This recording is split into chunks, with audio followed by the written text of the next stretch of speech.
Hey team, welcome back to the show. Today it is Natalie and I talking through 4 signs you aren't training hard enough to build muscle. So, if you feel like you spend a lot of time in the gym, but your physique never changes, really, this is an extremely common reason people start coaching with us. And one of the most common causes for this is that people simply aren't training hard enough. The important thing to understand here is when it comes to building muscle tissue, to stimulate growth, we basically first need to apply adequate stress to that tissue. As we get closer and closer to failure, all the fibers within whatever muscle tissue we're trying to grow, basically larger, more fast twitch fibers, which have more ability to grow, get more and more fatigued until we eventually can't recruit any more of those fibers. We fail. And that is the environment in which we are going to best signal our body that we need to grow new muscle tissue so that next time we can better handle this stress. But if we're not training hard enough, yeah, you can spend a ton of time in the gym and just really spin your wheels, not make much progress at all. But when we correct this, we always see clients build muscle and just their whole physique shape change so much quicker. So I'm excited to get into this one. Very, very important. Before we do get into it though, Natalie, is there anything new going on in your life? Is it kind of same as always? The same. I feel like there might be a deload in my future, Okay. perhaps. Um, I've got an eye You on that. sadder than normal? Yes. The interesting thing is something that I've noticed is that when I need to deload, it's rarely a decrease in training performance. Like I still show up and show out, and then like I'm like, wow, that was a great session. It's just Mhm. I start to notice some other things, just like my sleep starts to suffer a little Yeah. bit, and like my energy throughout the day, like I just feel like I need a nap like all the Yeah. time, and like my mood tanks a little bit.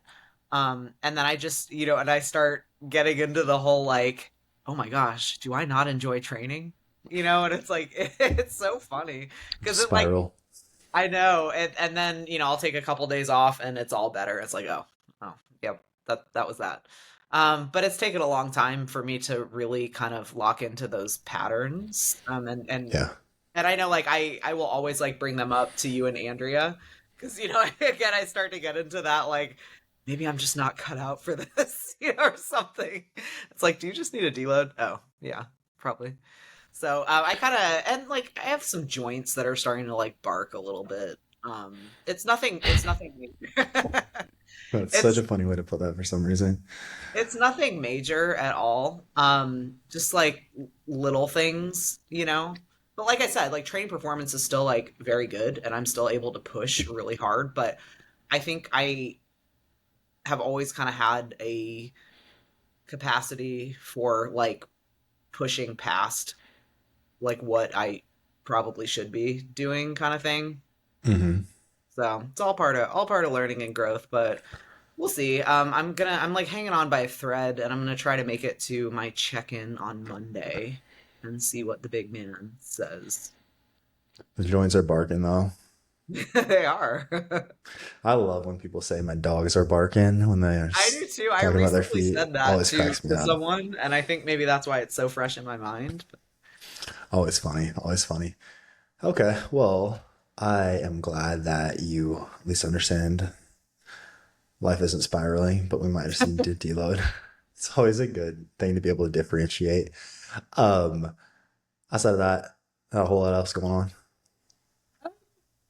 It's almost April, which is It crazy. is.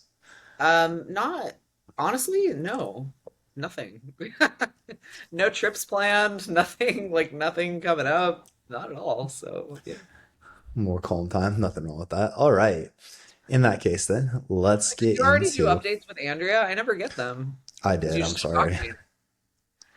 Whatever. Um, At least I don't have to pretend to care, so we can just carry on. yeah, I'll send you the link to the episode Andrew and I recorded together. Great, because I have no idea Ta where to find it. So Talking through 4 signs you're not training hard enough to build muscle. First, the last few reps of each set aren't much slower than the first.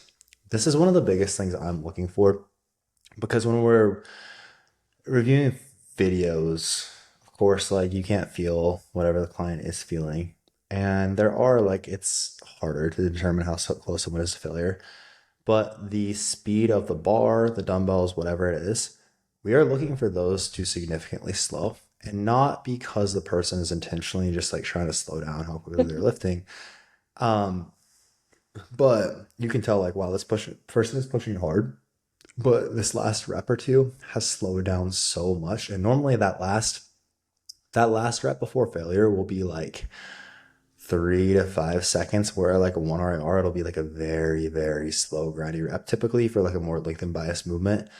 So that's one of the biggest things I'm looking for in training videos to determine are we pushing close enough to failure or not.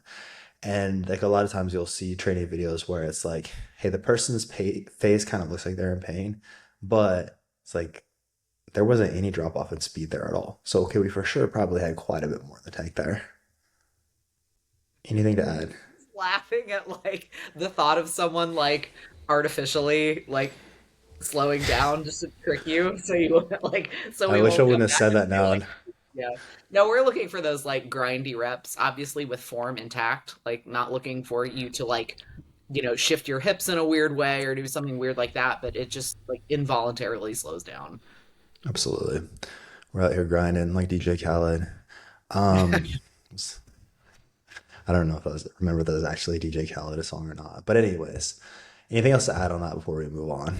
No. Okay. You're able to do the same weight for the same reps or exceed the reps you did in the prior set across all sets. So Andrea and I actually were talking about this morning. There will be some difference between men and women in how quickly we can recover between sets. Women will typically have better endurance. I think it's thought potentially like a little bit more. This varies a lot person to person. I don't even know if this is still like widely thought, but for a long time, I think it was women might have like more slow twitch fibers, men might have more fast twitch. But typically, like women can lift a greater overall percentage of like any or do not greater number of reps for any given percentage of their one rep max than men can. Um, so when we're looking at like this idea, basically the point here being across a set or across multiple sets, like there should be some fatigue accumulated between your first and second set of the leg press, second and third, to where I wouldn't typically expect you to be able to do the same weight for the same reps across all those sets. Now, that said, again, I do see like women more consistently than like male clients will be able to get closer. Might be like, hey, there's a one rep drop off, or depending on the movement, hey, maybe sometimes there's not much at all.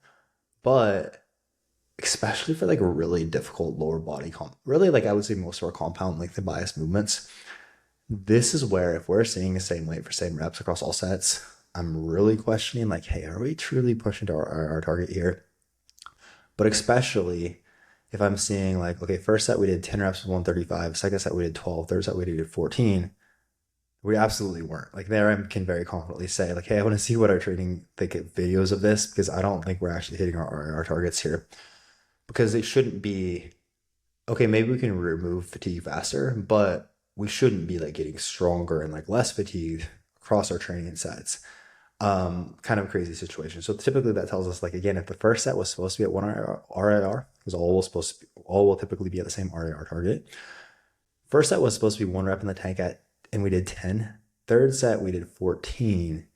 There's a four rep, we did four. So first set was probably at least like 5 to 6, right? And so thus we didn't get a whole lot out of that. So those are a couple big red flags that I'm looking for on that front. Anything else you would add there? No, that was something I caught on to like very early on, like back in my CrossFit coaching days, with regards to like men versus women. It's like you would always see like women be able to like do more volume at their higher percentages It's true, versus like yeah. men. So that's something I've seen to be true. Agree with what you said in terms of like upper versus lower body, and I think sometimes like on upper body you'll notice like especially less so for push, I would say like if you're like really sending it like on your pushing movements, it's like a little bit harder to match reps, I find. Oh yeah, that's where I see like the biggest drop off. Yeah. Like good old Smith incline, like my clients know. Oh yeah. Like, why isn't this getting better?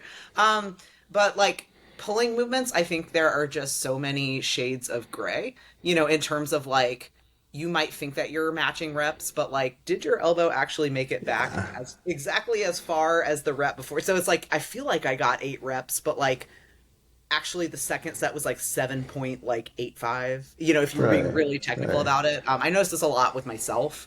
So I take that with a grain of salt. It's like, okay, so I like theoretically matched reps, but like the second set felt much harder than the first set. Like I Hmm. barely like got close kind of thing.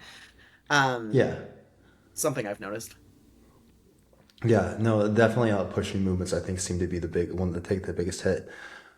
I Totally, like if you're matching lower body, I don't know.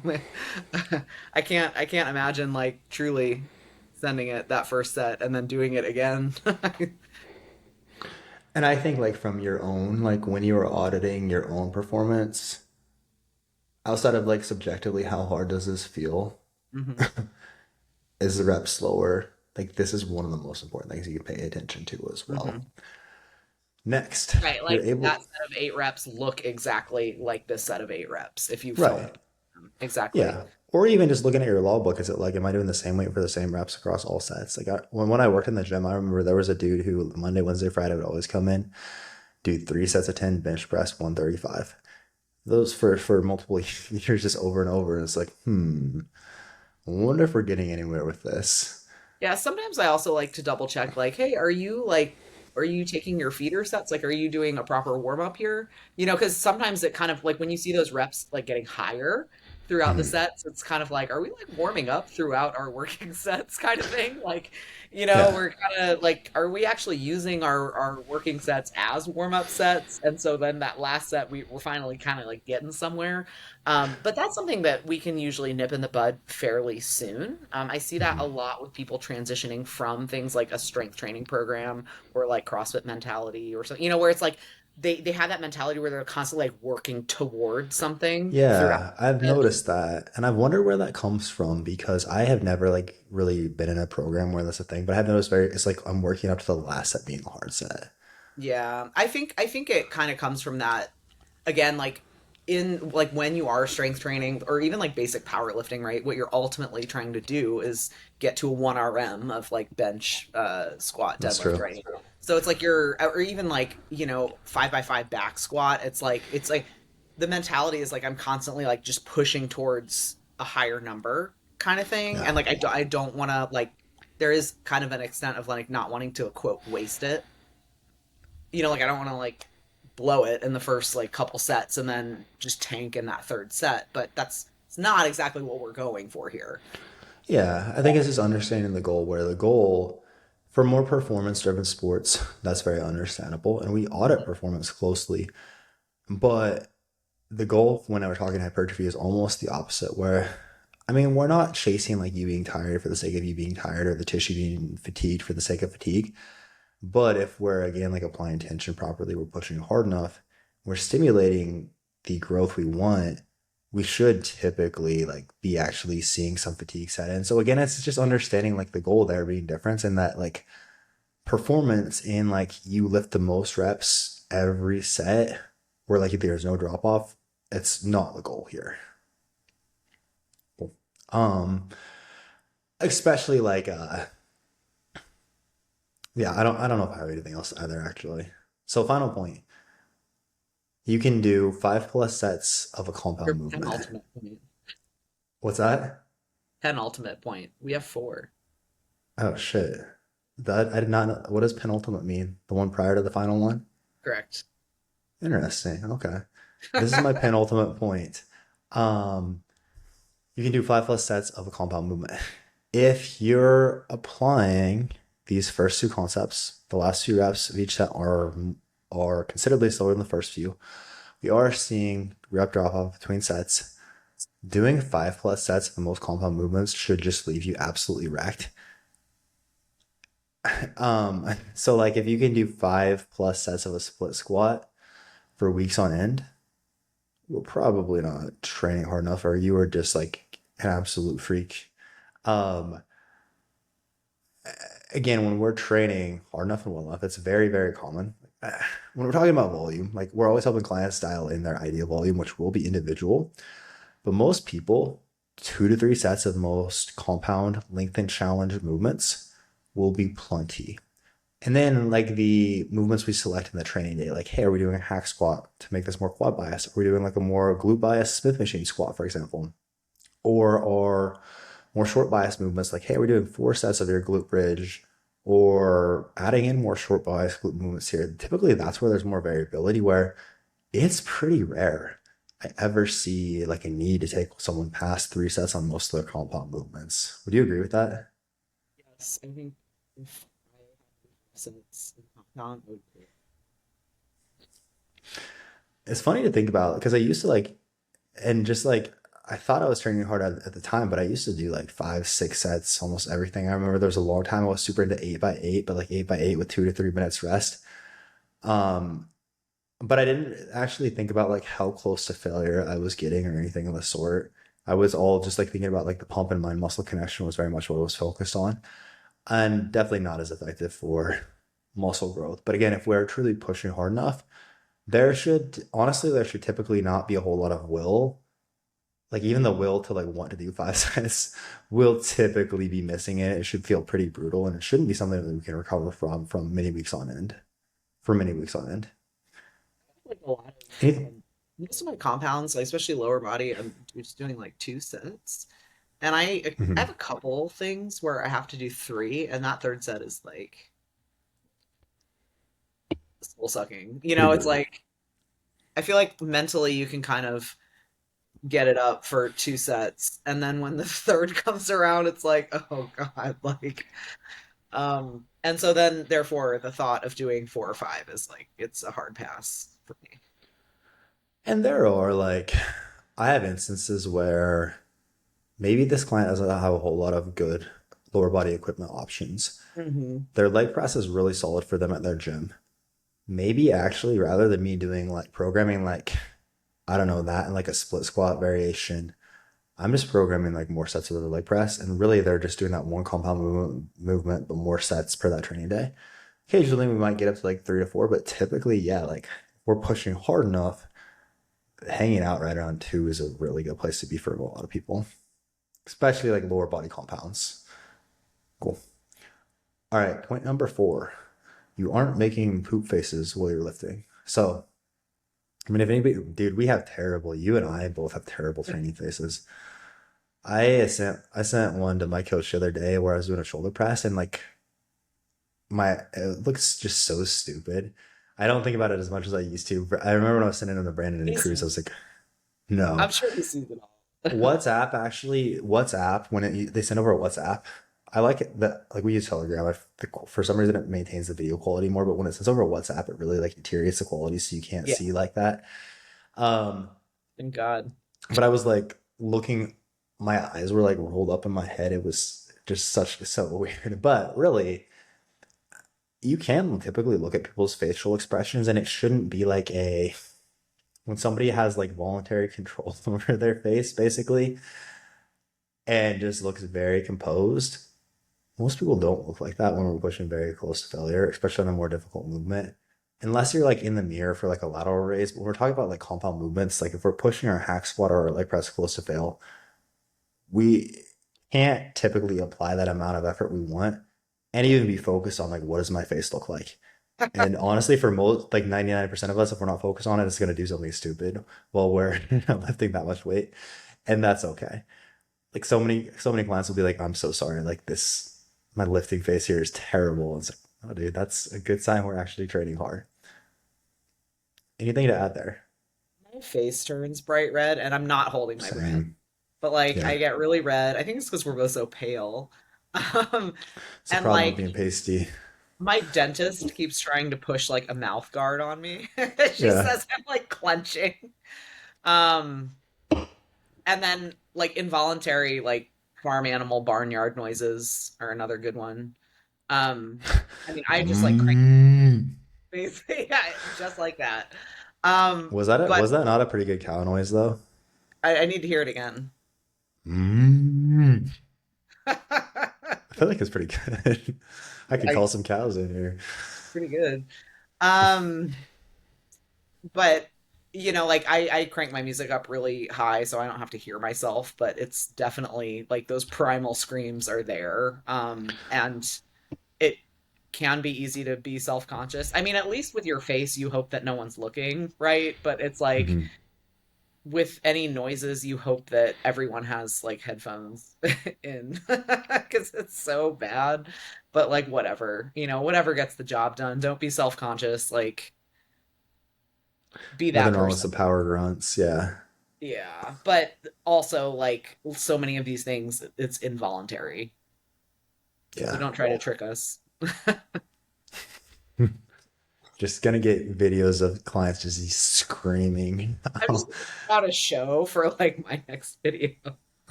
That's funny to think there, about.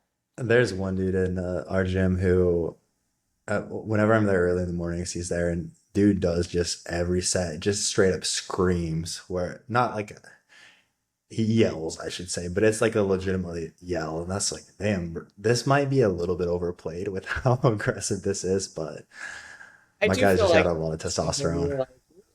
like really, but I'm the last one to judge because it is not pretty. So Anything else? Pretty short and sweet episode, but a few important things to consider. Again, this is why we're constantly reviewing training videos, training logs. The way you train, truly, it's so weird to me how much I feel like training since online coaching just started has just kind of fallen by the wayside. I think it's just because it's more time consuming, but like it's very few people pay attention to the training side of things. It's all just here's like adjusting your macros, etc. But your training is what actually gets most of us gets most people like the physique they want. That's how we build muscle. It is the stimulus for muscle growth, and so many people are missing this. Even people who already know quite a bit about physique development. There's typically so much that can be improved here. So it's just something we're constantly talking about. Very important. Thank you for raising your hand, Natalie. Go ahead. I've said this before. I'll say it again. I do think we catch a lot of people in that at that point in their journey where they got serious about nutrition and training and like started hypertrophy training, and they see a lot of change up front, and then they are kind of hitting a wall when they get to that next chapter. It's like, Mm-hmm. I don't get it, like I'm minding my nutrition, I'm training the way, yeah, pretty good split, I've been training a while now. Why has progress kind of stalled here? Like, why don't I feel like I'm building muscle? I feel like that's a pretty critical juncture, or point in your journey, when you kind of have to dig a little bit deeper and reevaluate some of these things. If you are like just getting started on the training side of things, you're probably going to see a lot of progress up front, just with like a lot of initial adaptations. But this stuff is the key to continuing to progress and adapt. Have you ever heard anyone say adaptions? Adaptions instead of Adaption. adaptations? I said adaptations, didn't I? You said adaptations. I just was listening to, I was waiting for the Nautilus pull down the other day, and this dude was talking about something. He said adaptions. And it was just, I don't know. It was so fun. It was just like, that's interesting. More important But question: why was someone else on the Nautilus pull down when you needed I was upset about it. it? But no, that is very true. The When you first start training, just lifting weights, as long as we're not just doing something terrible, just getting in there, getting more consistent, exposing your body to the stimulus will start to heal some changes. But to get past that, like after your first like year, 2 years of progress, to get past that, the training is typically the thing that we need to hone in the most. Given like our clientele, most people are already doing things pretty well with their nutrition training. We need to dial in more. Um, so that's a huge piece that's just left on the table for so many. Anything else, Natalie? Yes, I will also add that it's not necessarily just about like getting into the gym and obliterating yourself as much as like I love to talk about that and joke about it. It's really more about like bringing the proper intent and making your training intentful. So it's not, again, like, this whole episode has been about like, are you training hard enough? Like, could you push harder kind of thing. But it's really not just about like getting in there and you know, offing yourself here. Um, It's just making sure that basically your time counts and like those reps count. That's a really good take. Because, yeah, this does kind of, I don't want this to sound like, and you should feel crush, right? You should afterwards. Because that's not necessarily the case. You might, like, after some lower body sessions, but honestly, it also might actually feel like if you were doing 4 or 5 sets and you were training relatively hard, hey, maybe now we just need 2 sets to get the stimulus we want. We're training better. So we're doing a better job directing attention to the tissues we're trying to grow. And it honestly might not feel as like I'm exhausted or holy shit, I'm so sore. But we see over the long term, hey, my strength is progressing quicker. I'm building more muscle. That's a really good point, especially for like a lot of your upper body training. I mean, it'll definitely be like, oh, wow, my pecs feel pretty toasty, right? Or my lats do. But again, it's not like, oh my God, that was awful. I'm just like gonna crawl out of the gym or something like that. Yeah, I would say like I feel very functional, especially like after upper body days. Like I Mhm. I feel like I worked hard. Like I couldn't have done more reps at all, but like I leave the gym and like still have a normal day kind of thing. Yeah, yeah. Lower body does take a little bit more of a systemic toll. Hmm. Um, but like I don't I don't get like quite as sore as I think we've talked about this before. I feel more like after a heavy leg day, I just feel like my legs just kind of feel like cement, but I don't necessarily have a lot of like localized DOMs so Yeah. much. Um, but yeah, anyways. And it does. That's the thing is like for muscle growth soreness, not super important. Again, it should not important at all, really. I mean, it should feel like you trained hard, and typically there will be like a little bit of soreness as a byproduct of us training hard. The next day, you'll be able to tell like you could probably tell like, ooh, I can tell I trained my hamstrings or my glutes or my quads are a little bit more sore. But again, I find it to be extremely rare, especially like when we're I think that a lot of the like soreness and people just feeling destroyed probably came from back in the day when it was thought we needed to like shock the body to build muscle growth. Yeah. And so much it was like novelty and then like high volume at the same time, which would just wreck you. But yeah, it's not again not that we need to be afraid of being sore, but also we definitely don't want to like pursue intentionally being sore. I'm not like crazy sore, hardly ever. Yeah. The last time I remember being super sore was I had a coach who had me stop doing RDLs for a while, and then I started doing them again.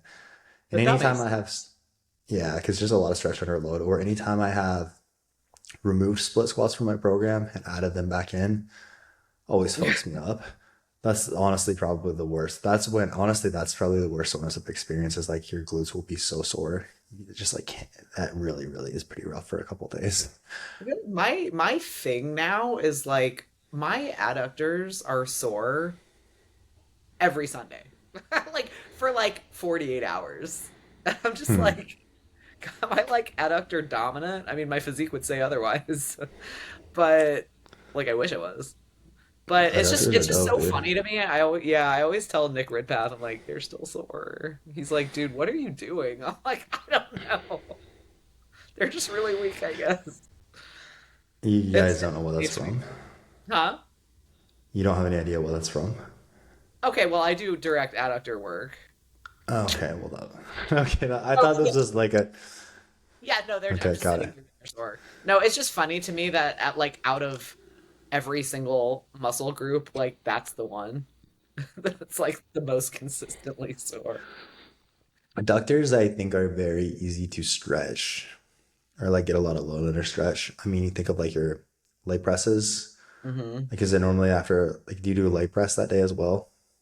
Yeah, but I switched. I was doing like a high and wide, and then Oh, switched to a more just like plain glute focus leg press, and then just a added straight direct. adductor press. Yeah. Okay. But it's like I was sore from the leg press. Like my adductors were sore from that leg press, and now they're Yeah. sore from the direct work. So like it doesn't matter. They're just sore. Just 24/7. Well, Yeah. I kind no of like thigh it. gaps over here. I do No, too, team no fat gaps. except for I always just chafing is the worst with the, that's the one negative First about thing, adductors. I do not want a thigh gap next time I diet. Like I'm gonna be so angry, and I feel like I'm gonna have one. Really. Yeah. I'm kind of going for the thigh gap. Call it a guy gap. Sounds kind of weird actually. Let's not do that. We'll see. And then the next few weeks here, you're getting No, there. I am hoping not. Anyways, all right. This is getting weird, so let's wrap it up here. As always, thank you guys for tuning in. If you want to apply for coaching with our team, click the link in the show notes. If you enjoy the show, leave us a 5-star rating and review, and we will catch you all next time.